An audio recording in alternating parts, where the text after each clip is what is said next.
வேலையில்லா பட்டதாரி படத்தை தொடர்ந்து வேல்ராஜ் இயக்கத்தில் தனுஷ் நடிக்கும் படத்திற்கு டீ கடை ராசா என பெயர் வைக்க திட்டமிட்டிருப்பதாக தெரிகிறதா. அநேகன் ஷமிதாப் என இந்த ஆண்டு துவக்கமே தனுஷுக்கு வெற்றி முகமாக தான் இருந்ததா. அதனைத் தொடர்ந்து மிக குறுகிய காலத்தில் மாரி படத்தின் படப்பிடிப்பு முடிந்துவிட்டதா. தற்போது தனுஷ் வேல்ராஜ் இயக்கும் படம் ஒன்றில் நடித்து வருகிறார். ஏற்கனவே தனுஷை வைத்து வேலையில்லா பட்டதாரி வெற்றி படத்தை தந்தவர் வேல்ராஜ் என்பதால் இப்படம் மீதான எதிர்பார்ப்பு ரசிகர்கள் மத்தியில் அதிகமாகவே உள்ளதா. இன்னும் பெயரிடப்படாத இப்படத்தில் தனுஷுக்கு ஜோடியாக எமிக் ஜாக்சன் நடிக்கிறார். தனுஷின் வண்டர்வால் பிலிம்ஸ் கம்பெனி இதனை தயாரிக்கிறதா.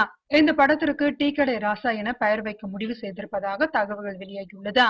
வேலையில்லா பட்டதாரி படத்தில் வரும் பாடலின் ஒரு வரியில் டீ கடை ராஜா நாங்க என வரும். அதில் இருந்தே இந்த பட தலைப்பு எடுக்கப்பட்டிருப்பதாக கூறப்படுகிறதா. விரைவில் இது தொடர்பான அதிகாரப்பூர்வ அறிவிப்பு வெளியாகலாம் என எதிர்பார்க்கப்படுகிறதா. ஒருவேளை இந்த தலைப்பு படத்திற்கு வைக்கப்பட்டால் நிச்சயம் 30% வரிசலுகை கிடைக்காதா.